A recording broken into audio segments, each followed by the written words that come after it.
Katika uwanja wa kisiasa unaoendelea kubadilika nchini Kenya, ni majina machache yanayobeba heshima kubwa na utata kama Raila Odinga, mwanasiasa mkakamavu mwenye kupigania mageuzi na ambaye kitendawili chake ni kigumu kutegua. Tutatembea sambamba, bega kwa bega. Safari yake ya kisiasa ikiashiria ustahimilivu, uasi na azma isiyotetereka ya kidemokrasia. Katiba ambayo mlipigania inaharibika. Zaidi ya miaka 30 katika siasa za Kenya, amesimama kama nguzo kuu, mtu mashuhuri ambaye ushawishi wake umeacha alama isiyofutika katika uwanja wa kisiasa nchini. Heshima kubwa sana ambayo hawa ndugu zangu wamenifanyia. Mwandishi wake wa wasifu kutoka Nigeria, Babafemi Badejo, alimchora kama fumbo katika siasa za Kenya. Jamii yake ya Waluo inashiriki hoja hii, ikimpa jina la Agwambo, mtu wa tabia isiyotabirika na mgumu kueleweka.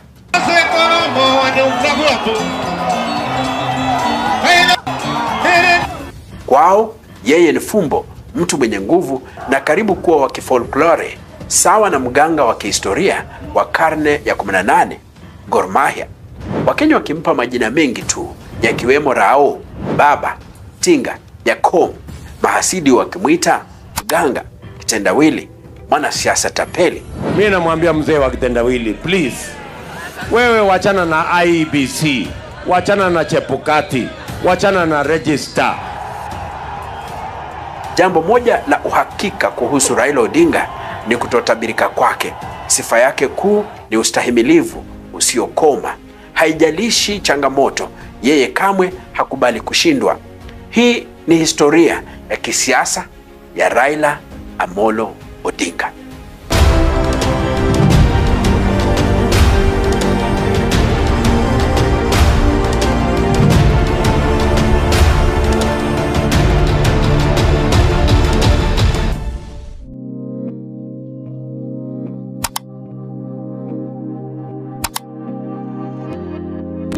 Akizaliwa mwaka 1945, Raila Odinga alikusudiwa kuwa mwanasiasa. Hivi majuzi alitimiza umri wa miaka 80, huku akihesabu miaka 55 ya safari yenye mawimbi makali katika siasa za Kenya. Ufisadi ni adui mkubwa ya Wakenya. Inatoa pesa kwa mfuko ya umma na kwa mfuko ya watu binafsi. Sahili wanaingia ni membamba kama shindano. Baada ya mwaka moja, miaka mbili imefura kama kupe. Safari yake inaanza Oktoba mwaka 1969 wakati kukamatwa kwa babake Jaramogi Oginga Odinga na serikali ya Jomo Kenyatta kulimlazimu kuchukua maamuzi makubwa akiwa na umri mdogo wa miaka 24 pekee.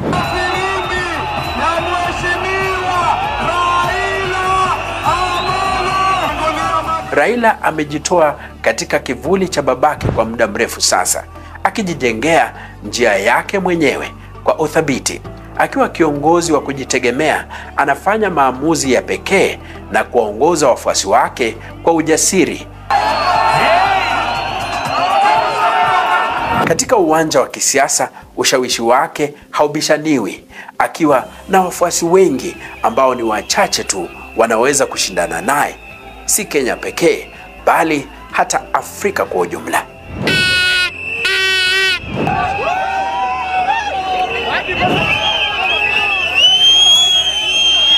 Timu ya Orange imeshinda timu ya Ndizi, sivyo? Bao 10-0. Mwanae Jaramogi Oginga Odinga, makamu wa kwanza wa rais wa Kenya, alishuhudia mapema changamoto za uongozi na siasa za upinzani, lakini safari yake haikuwa rahisi. Tangu akiwa mdogo, Raila alionyesha umakini wa hali ya juu uliomtofautisha na wengine, akijitokeza kama nguvu kuu miongoni mwa familia ya Odinga. Uwerevu wake wa haraka na udhabiti aliokuwa nao mara nyingi ulimfanya ampiku kakake mkubwa, akichukua jukumu la kuwa nahodha wa familia. Huu mwelekeo wa uongozi haukuishia nyumbani tu, unashuhudiwa katika safari yake ya kisiasa kitaifa. Popote aendapo anajitahidi kuongoza na mara nyingi kufanikiwa.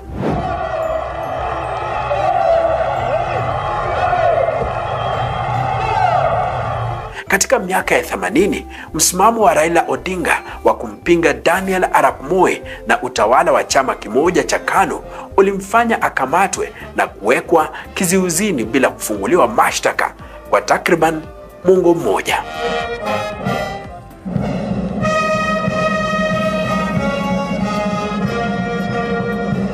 Mateso aliyopitia katika vyumba vya mateso vya jumba la Nyayo yaliimarisha azma yake ya kupigania demokrasia ya mfumo wa vyama vingi.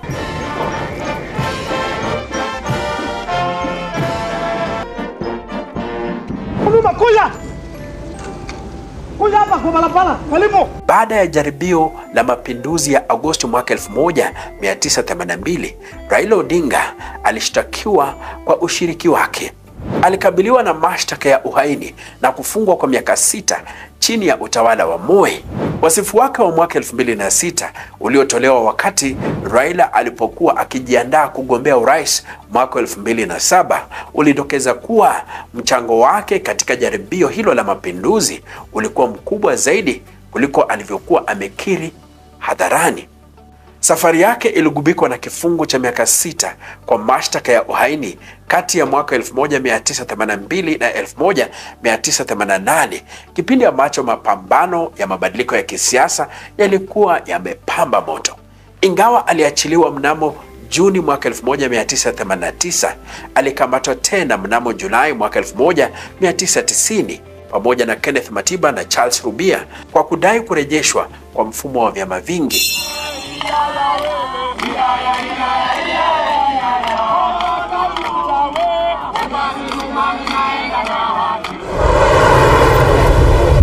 Baada ya kuachiliwa mnamo Juni mwaka 1991 kwa kuhofia usalama wake, alikimbilia uhamishoni nchini Norway.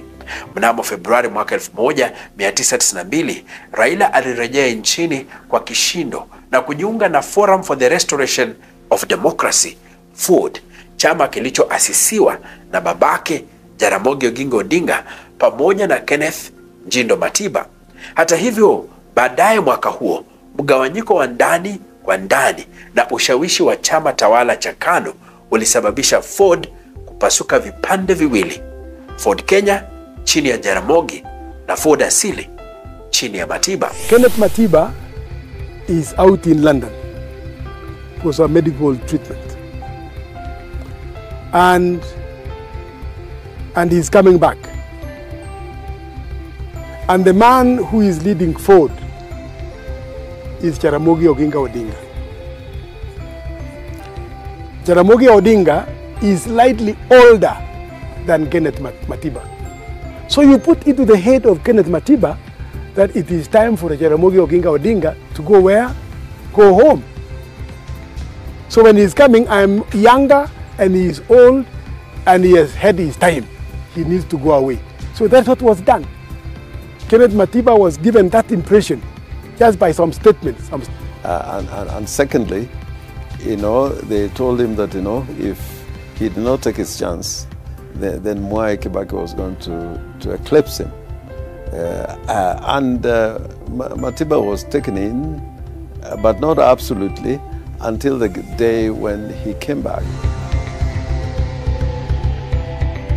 Absolutely no hesitation in saying that the day Mwai Kibaki formed the Democratic Party is a day that any democratic transition resulting in the leadership of any of us who was in that early stage of second liberation was taken away. Because I remember very well, we had gone with Paul Mwita to London to talk to Matiba while he was then recovering. And after great persuasion, Matiba had actually agreed to stand down for Jaramogi. And then out of the blue came this announcement from somebody Matiba called General Kigwaya, announcing the formation of DP. And this got Matiba so annoyed. He said, if Kibaki is standing I am going to run for president. And it was single-minded. Kenneth Matiba wa Ford Asili na Oginga Odinga wa Ford Kenya na Mwai Kibaki wa DP walishindwa katika uchaguzi wa urais wa mwaka 1992 na Daniel Arap Moi wa KANU.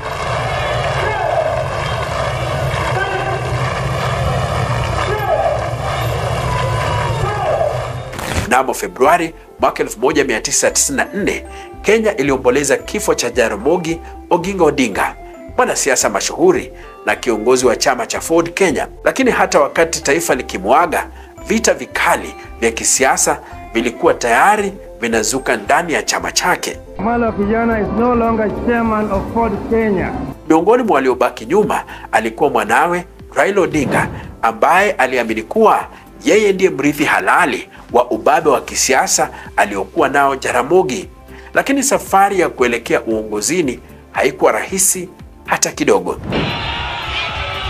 Aliyekuwa kizuizi kikubwa kwa Raila Odinga alikuwa Michael Kijana Wamalwa, mmoja wa manaibu wawili wa Jaramogi katika uongozi wa chama, ambaye pia alidai nafasi ya juu ya uongozi.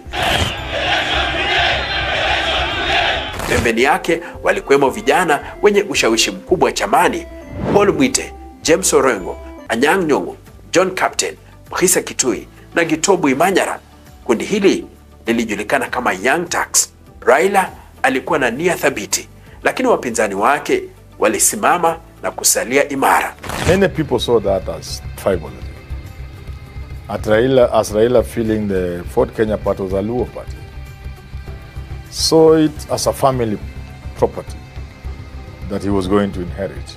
But I don't think that is the case. You know, Raila, especially at that time, was restless. He had spent all his time fighting government and paying for it and detention and all that. He wanted to see things moving. Uchaguzi wa kumchagua mrithi wa Jaramogi uliofanyika katika uwanja wa manispaa wa Thika ulimpa Michael Kijana Wamalwa ushindi mkubwa dhidi ya Raila Odinga. Lakini sherehe haikudumu kwa muda mrefu. Ghafla, ghasia zililipuka uwanjani.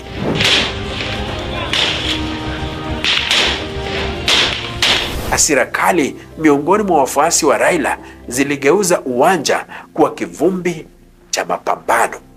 Vurugu zilipozidi, viongozi wa kisiasa walitafuta hifadhi.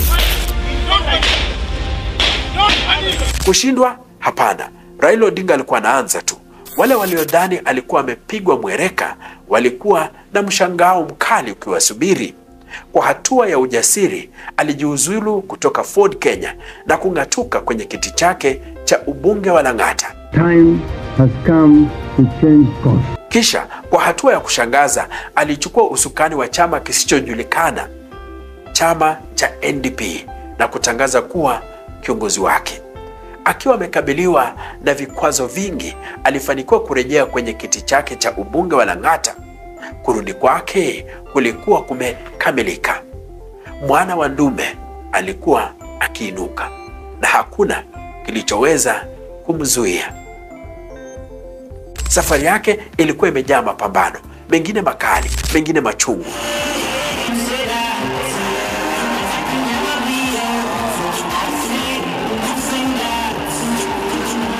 Aliangusha vizuizi, akawatia adabu wapinzani wake na kuwageuza maadui kuwa washirika na washirika maadui. Lakini bado kulikuwa na dhamira moja ya mwisho.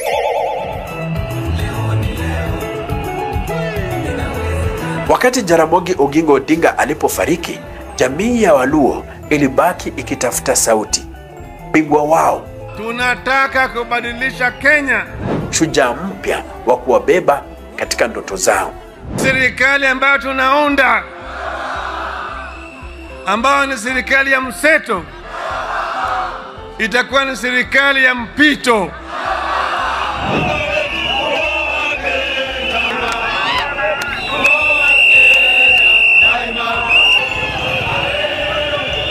Vita vya urithi wake havikupiganwa kwa mapanga, bali katika nyanja za akili, hotuba kali na mvuto wa moja kwa moja. Upande mmoja walikuwepo wasomi: James Orengo, Profesa Anyang' Nyong'o walizungumza lugha ya kidiplomasia, maneno yao yakiwa yamechongwa na elimu ya juu, mienendo yao ikiwa ya ustaarabu wa kitaaluma. Lakini roho ya kisiasa ya jamii ya Waluo haiamshwi na ufasaha wa maneno pekee. Inahitaji zaidi ya kumiliki Kiingereza, mavazi ya kisasa na ladha ya kifahari. Nataka Raila Amolo Odinga. Bali na uweledi wa kuzungumza, kiongozi wa jamii lazima awe na matendo na awe mtu wa kuwasukuma watu wake. Lazima tufunge barabara. Kama baba amesema tufunge, tutafunga. Kama amesema tufanye kazi, tutafanya. Mheshimiwa Raila Amolo, fungulia magari. Kwa watu wa jamii ya Waluo, kiongozi hachaguliwi kwa kalamu, bali kwa sauti ya umati. Wamama hai! Wamama hai! Na kwa Raila Odinga walimpata shujaa wao, mtetezi wao na kiongozi wao wa kifolklore. Ilipofika mwaka wa 1997, dhoruba ya kisiasa ilikuwa inakaribia Kisumu mashambani. Anyang' Nyong'o akiwakilisha chama cha Social Democratic Party SDP alikumbana na mpinzani mwenye nguvu Job Omino, mshirika wa karibu wa Raila Odinga. Uamuzi wa kura, kushindwa kwa uchungu. Lakini siasa, wasemavyo, ni mchezo unaostahili ustahimilivu. Chama cha Nyong'o kilikuwa na viti vya kutosha bungeni kumpa nafasi ya kuteuliwa. Pigo la muda, lakini funzo kubwa. Mwaka 2002 ulipotimia, mambo yalikuwa dhahiri. Nyong'o aliona mwelekeo wa upepo. Raila Odinga alikuwa akipata nguvu, akiwa kiongozi wa chama kipya cha Liberal Democratic Party LDP. Nyong'o alifanya maamuzi. Aliacha SDP na kujiunga na kambi ya Odinga, mkakati wa kisiasa eti. Lakini si kila mtu aliyefuata upepo. Mmoja wa wanasiasa shupavu kutoka eneo la Nyanza alibaki imara, James Orengo. Wengine walipoungana chini ya Odinga, Orengo alichukua mkondo tofauti. Aligombea kiti cha ugenya kupitia chama tofauti na hata kujaribu nafasi ya urais mwaka huo wa 2002. Kibaki may emerge on the basis of consensus, but Uhuru is emerging in a background, and an unfortunate background of a very acrimonious political process in which his friends and foes within KANU and outside KANU are saying he has been imposed. Zote ziliisha kwa kushindwa, lakini mambo yalibadilika vile siku zilivyozidi kusonga. Orengo aliyekuwa mpinzani mkali mwishowe alikubali hali halisi ya kisiasa. Si tu kwamba alirudi kupiga siasa na Raila, bali aligeuka kuwa mmoja wa wafuasi wake waaminifu zaidi, akisimama naye katika mapambano makubwa ya kisiasa ya Kenya. We are not intimidated, and from here we are all going to march into town in the normal way we have done. We have notified the police about this demonstration. Katika miaka ya mwisho wa karne ya 19, Raila Odinga alijitokeza kama upepo usiozuilika. Aligombea urais mwaka 1997. Harakati zake za kisiasa zilimpelekea kuunda na kuvunja miungano. Wachambuzi wanasema amesalia kuwinda kiti cha juu zaidi cha nchi, urais. Baada ya uchaguzi wa mwaka 1997, viongozi wa kisiasa walianza mchakato wa kubuni muungano. Mwai Kibaki, Charity Ngilu, Michael Kijana Wamalwa na Raila Odinga walikuwa na lengo moja tu: kuondoa Moi na chama cha KANU kwenye uongozi wa taifa. Almost every single party has had no reservation whatsoever regarding the need for us to get rid of Moi. Lakini Raila alikuwa na mpango wake binafsi. Katika usiku wa kisiasa uliojaa hila, alianza mazungumzo ya kisiri na Rais Moi. Miaka miwili baadaye, Raila alijiunga rasmi. na KANU, akiteuliwa waziri wa kawi mbali na kuwa katibu mkuu wa chama cha KANU. Moi akimtema mwandani wake wa muda mrefu JJ Kamotho. Lakini ushirikiano huo haukudumu. Mwaka 2002 Moi alimpendelea Uhuru Kenyatta kwa mrithi wake, uamuzi uliomkasirisha Odinga pamoja na vigogo wengine wa chama cha KANU. Raila Odinga akavuruga chama cha KANU ndani kwa ndani. Wangeniuliza kama wangekuwa waaminifu kwangu, Rais, umetaja kijana huyu ukitumia mambo gani kuwezesha arrive at that decision? Itakuwa ni kitendo cha usalata mkubwa kwetu kama viongozi kwenda Kasarani kule tukiwa kama tunajua matokeo ya Kasarani tayari yanajulikana. Akimkaidi Moi, Odinga aliongoza uhamaji mkubwa kutoka KANU, akapata hifadhi katika chama kisichojulikana, Liberal Democratic Party, LDP. Nyuma ya pazia, Odinga alikuwa akipanga mikakati ambayo wachache walitarajia. Mnamo Oktoba 14 mwaka 2002, Simeon Nyachae na Odinga waliafikia makubaliano katika hoteli ya Serena.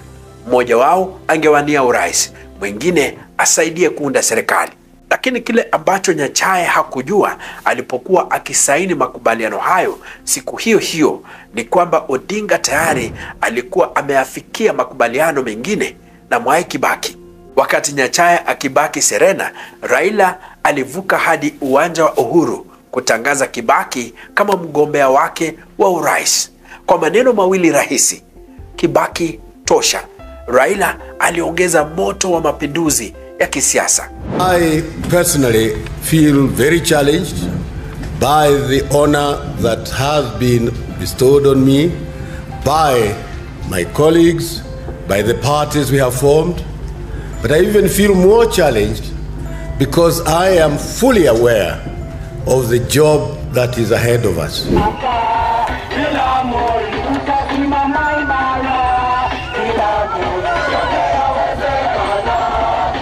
Upinzani ukajipanga upya, ukabadilika kutoka muungano wa kitaifa wa Kenya NK na kuwa nguvu mpya, muungano wa National Rainbow Coalition NAC. Captain na naibu wake walikuwa wamepata majeraha kwenye michezo, wameingia kwenye kiwanja kama tayari tumeshafunga bao 2 kwa yai.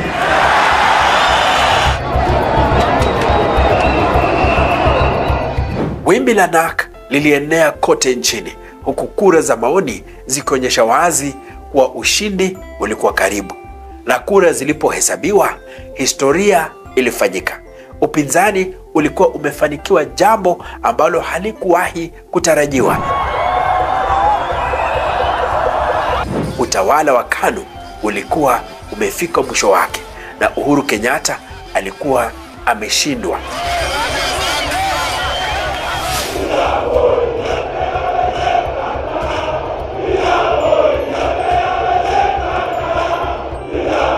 Mimi Mwai Kibaki naapa kwamba nitatenda kazi zangu za urais wa Jamhuri ya Kenya kwa uaminifu.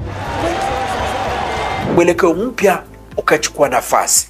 Rais Kibaki akafichua baraza lake la kwanza la mawaziri. Miongoni mwa majina muhimu, Raila Odinga, mhandisi aliyegeuka mwanasiasa, sasa akiwa waziri wa barabara, akihitajika kujenga upya muundo mbinu ya Kenya. Taswira ilikuwa ya taifa iliyozaliwa upya. Upinzani hatimaye ulikuwa umechukua usukani na Kenya ilikuwa tayari kwa mabadiliko. Mwai Kibaki na Raila Odinga walikuwa bega kwa bega, washirika wa kisiasa waliogeuka kuwa mashujaa wa mageuzi. Lakini chini ya uso wa mambo, nyufa zilianza kujitokeza. Umoja wa NAC haukudumu kwa muda mrefu. Chini ya mwezi mmoja serikalini, Raila Odinga alikuwa na shauku. Uteuzi wake kama waziri wa barabara haukutosha. Alitaka zaidi, alitaka cheo cha waziri mkuu. The MOU was very clear, and I was in that night discussion where who will become the Prime Minister. And there was a fight between Saitoti and Raila Odinga. And it was so bad until Raila Odinga gave up and said, it's not about being a Prime Minister, it's about getting Moi out. And because that was the rallying call, everybody submitted to Raila Odinga being the nominee of LDP to be the Prime Minister.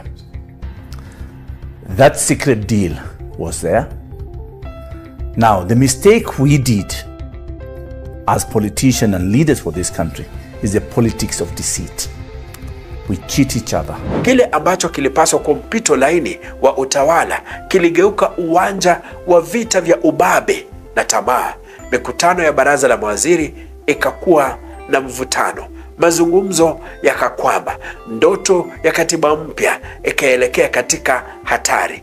Kifo cha makamu wa rais Michael Kijana Wamalwa miezi 8 tu baada ya kuingia madarakani kilileta pengo kubwa lililozidisha migawanyiko. Lakini Raila Odinga hakuwa mtu wa kurudi nyuma. Kura ya maoni ya katiba ya mwaka 2005 ilimpa fursa kamili ya kujenga muungano mpya.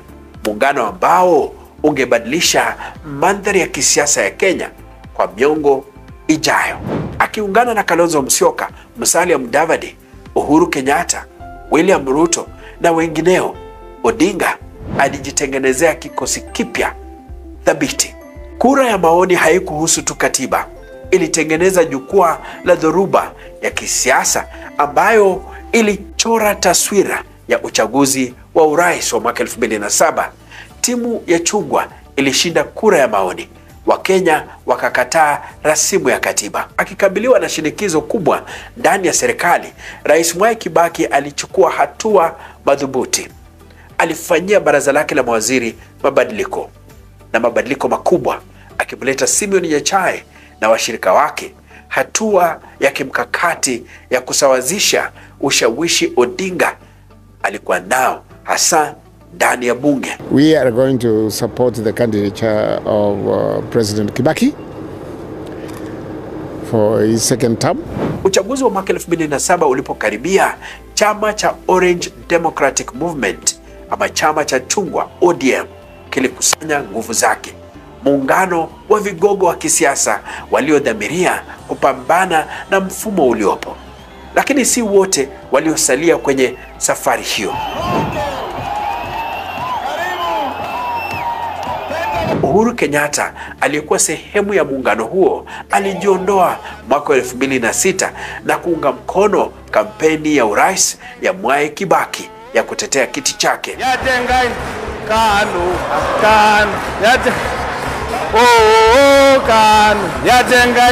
Nikukumbushe ya kwamba hata wewe ulikuwa life member wetu wa chama hii yetu ya KANU.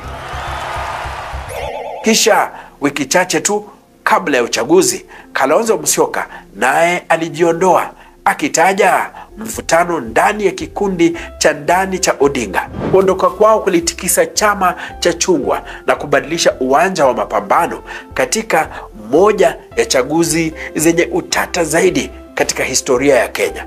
Katika mgeuko wa kushangaza wa kisiasa, Kalonzo kupitia wakili wake Dan Maanzo alichukua usukani wa chama cha ODM Kenya na kuacha Raila Odinga na washirika wake katika hali ngumu ya kisiasa. Lakini hatma ilikuwa na kadi nyingine. Hatua ya wakili Mugambi Imanyara ilisababisha kusajili kwa chama kingine tofauti, ODM, ambacho alikabidhi mbunge huyo wa Lang'ata, akimpa Odinga na kundi lake pumzi mpya ya kisiasa. Tarehe 27 Disemba mwaka 2007, siku ya kihistoria kwa Kenya. Taifa lilikuwa kwenye njia panda, dau kiti cha urais wa taifa.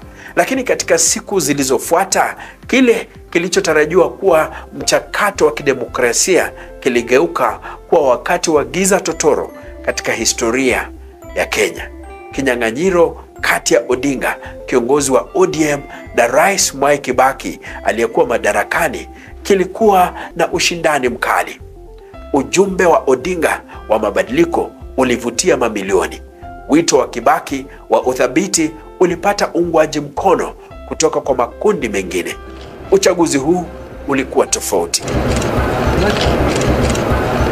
Matokeo ya awali yalionyesha Raila Odinga akiongoza kwa asilimia kubwa, lakini mambo yalibadilika.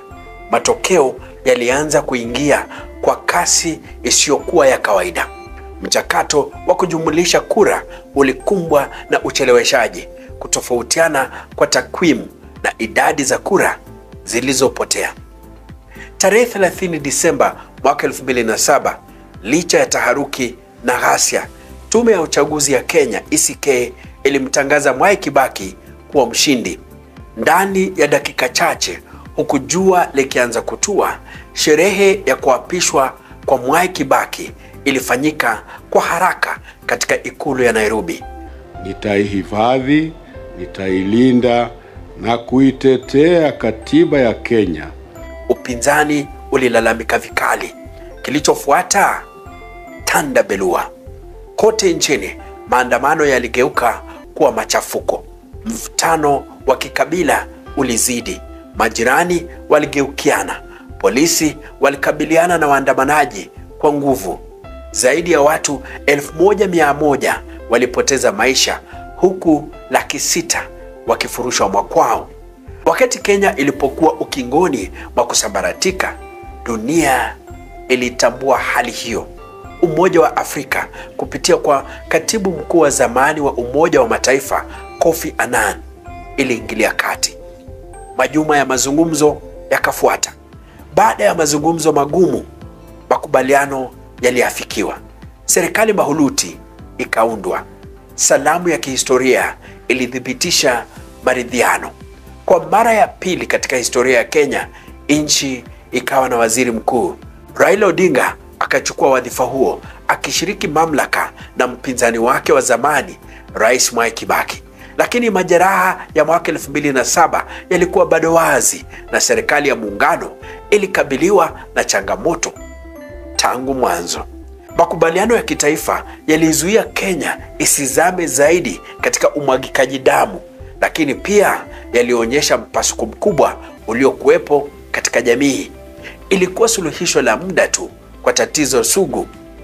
Umoja ndani ya serikali ulikuwa rahisi kusema kuliko kutekeleza.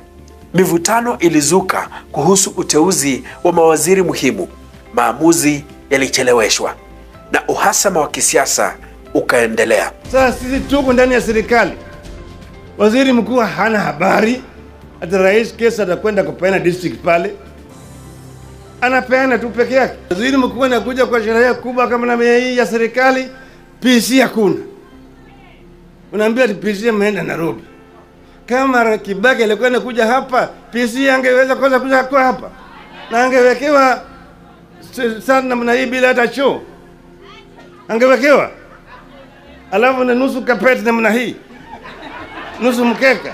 Ilionekana kama ndoa ya shaka. Kibaki na Raila walilazimika kushirikiana, lakini kutoaminiana kulifanya utawala kuwa mgumu. Mtihani mkubwa ulijitokeza mwaka 2010 wakati viongozi hao wawili walipotofautiana kuhusu kusimamishwa kazi kwa mawaziri waliotuhumiwa kwa ufisadi. Licha ya changamoto za ndani, serikali mahuluti ilipiga hatua kubwa. Katiba ya mwaka 2010 ikiwa marekebisho makubwa ya kisheria ilipitishwa, ikileta ugatuzi wa mamlaka na kuunda mfumo mpya wa utawala. Uchumi wa Kenya ulianza kuimarika, miradi mikubwa ya miundombinu ilizinduliwa na mageuzi muhimu ya mahakama yakatekelezwa. Hata hivyo, makovu ya mwaka 2007 yalibaki. Mahakama ya Kimataifa ya Uhalifu ICC ilishtaki watu 6 mashuhuri wakiwemo William Ruto na Uhuru Kenyatta kwa uhalifu dhidi ya binadamu. Kesi hizi ziliongeza mgawanyiko zaidi, huku baadhi ya watu wakilaumu mahakama kwa upendeleo. Ifikapo mwaka 2013, serikali ya muungano ilikuwa imemaliza muda wake. Uchaguzi mpya ulikuwa umekaribia, ambapo Uhuru Kenyatta na William Ruto waliunda muungano wa Jubilee, huku Raila Odinga na Kalonzo Musyoka wakigombea urais kupitia muungano wa CORD. These elections can only be compared with the elections of 1963, which brought independence to our country. Licha ya kampeni kali, Odinga alishindwa na Uhuru Kenyatta. Akidai udanganyifu katika shughuli ya uchaguzi, Odinga alipinga matokeo hayo mahakamani, lakini mahakama ya juu ilithibitisha ushindi wa Kenyatta. Akikubali uamuzi wa mahakama, waziri mkuu wa zamani aligeuka kuwa mkosoaji mkuu wa Kenyatta. Alikosoa utawala wa Jubilee kwa kushindwa kudhibiti ufisadi, ubadhirifu wa mali ya umma, ukabila, matumizi mabaya ya mamlaka na ongezeko la deni la kitaifa.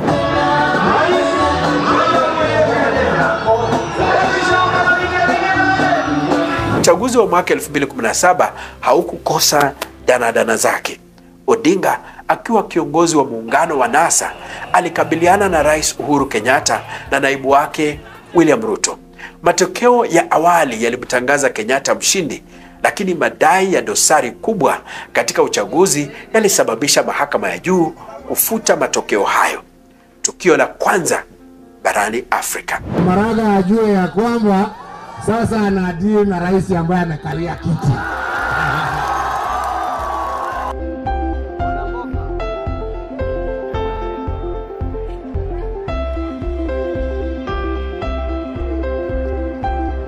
Akitaja ukosefu wa mageuzi ya uchaguzi, Odinga alijiondoa kwenye marudio ya uchaguzi, hatua iliyomwezesha Kenyatta kushinda kwa urahisi. Hata hivyo, mvutano uliendelea, ukifikia kilele chake Januari 30 mwaka 2018, ambapo Odinga alijiapisha kama rais wa wananchi.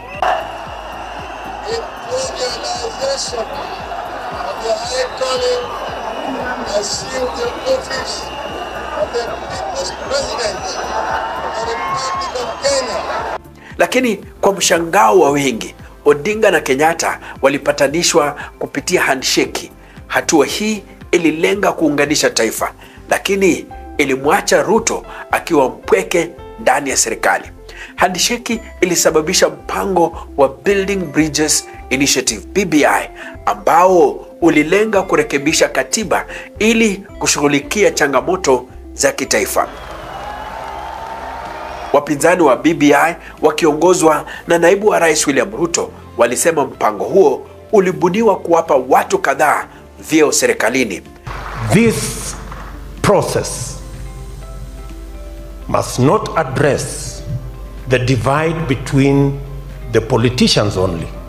It must address the divide, the huge divide between the haves and the have-nots. Hata hivyo, mnamo mwaka 2022, mahakama ya juu ilitangaza BBI kuwa kinyume cha katiba. Uchaguzi wa mwaka 2022 ulimweka Ruto na Odinga kama wagombea wakuu. Ruto alishinda, lakini Odinga alipinga matokeo hayo, akidai udanganyifu wa uchaguzi. Mahakama ya juu ilitupilia mbali kesi yake na Odinga akakubali matokeo shingo upande. Ruto must go. Ruto must go. Tumesema tunataka mabadiliko. Mnamo Machi tarehe 7 mwaka 2025, Ruto na Odinga walitia saini makubaliano ya kushirikiana katika sera za serikali. Wengine waliona kuwa huu ulikuwa mkakati wa kuzima upinzani. Safari ya Raila Odinga kutoka mwaka 1992 hadi mwaka 2025 inaonyesha siasa za Kenya, michuano, mapambano na mageuzi yasiyo na mwisho.